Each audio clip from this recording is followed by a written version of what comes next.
الصلاۃ والسلام علیک یا سیدی یا رسول اللہ وعلی آلک و اصحابک یا حبیب اللہ۔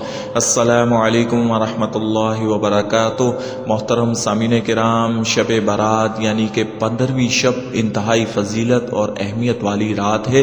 صحیح احادیث سے ثابت ہے کہ رسول اللہ صلی اللہ علیہ وآلہ وسلم نے اس رات کی بے انتہا فضیلت بیان فرمائی ہے۔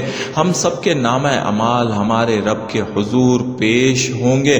اس رات میں کیا کیا اور کیسے کیسے عبادات کرنی ہے، سب سے پہلے آپ یہ دیکھ لیں کہ 6 نوافل جو کہ بزرگان دین سے ثابت ہیں، اور اکثر بزرگان دین ان نوافل کا خصوصی اہتمام کرتے ہوئے آئے ہیں۔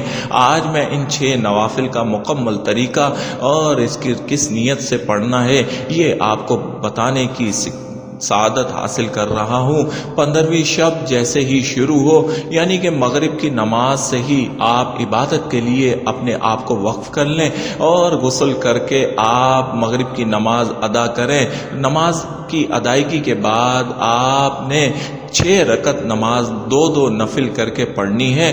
پہلے 2 رکعت نماز نفل آپ نے اس طرح سے پڑھنی ہے کہ یا رب العالمین، یہ 2 رکعت نماز نفل میں درازی عمر بالخیر کے ادا کروں گا۔ پھر اگلے 2 رکعت نماز نفل آپ نے زمینی آسمانی بلاؤں سے، پریشانیوں سے نجات کے لیے پڑھنے ہیں، اور پھر آخری 2 رکعت نماز نفل آپ نے اللہ کی محتاجی کے لیے پڑھنے ہیں، یعنی کہ غیروں کی محتاجی سے نجات کے لیے آپ نے پڑھنے ہیں۔ اور اب یہ طریقہ نوٹ کر لیں کہ ان 2 رکعت نماز نفل میں آپ نے پڑھنا کیا ہے۔ آپ نے سورۃ الفاتحہ کے بعد ہر رکعت میں 3 بار سورۃ الاخلاص یعنی کہ قل هو اللہ احد پڑھنی ہے۔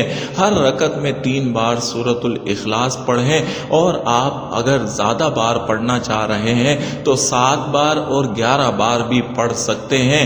اور ہر 2 رکعت نماز نفل کے بعد 1 مرتبہ سورۃ یاسین شریف پڑھیں، پھر اگلے 2 رکعت نماز نفل ادا کریں، پھر سورۃ یاسین شریف توجہ اور یکسوئی عقیدت کے ساتھ پڑھیں، پھر اگلے 2 رکعت نماز نفل ادا کریں، پھر سورۃ یاسین شریف پڑھیں، اور پھر اپنے پروردگار کے آگے اس کی بارگاہ میں اپنے ہاتھوں کو بلند کر لیں اور اس سے ہر وہ چیز مانگیں جو آپ کی ضرورت ہے۔ درازی عمر بالخیر کی دعا کریں، محتاجی سے نجات کی دعا کریں، زمینی آسمانی بلاؤں سے محفوظ رہنے کے لیے، مشکلات سے نجات کے لیے دعا کریں کہ یہ قبولیت کی گھڑیاں ہیں۔ اللہ کریم آپ کو سن رہا ہے۔ اگر آپ مغرب کے بعد یہ نوافل نہیں پڑھ سکتے تو پھر عشاء کے بعد یا رات کے کسی بھی پہر ادا کر سکتے ہیں۔ بزرگان دین نے اول شب یعنی کہ مغرب کے بعد ہی اس کو اپنا طریقہ بنایا، اور یہی ہمیں بتایا کہ اس کی سب سے زیادہ فضیلت یہی ہے کہ آپ مغرب کے فوراً بعد یہ 6 نوافل لازمی پڑھیں، اور تاکہ پورا سال اللہ کی رحمت میں رہیں۔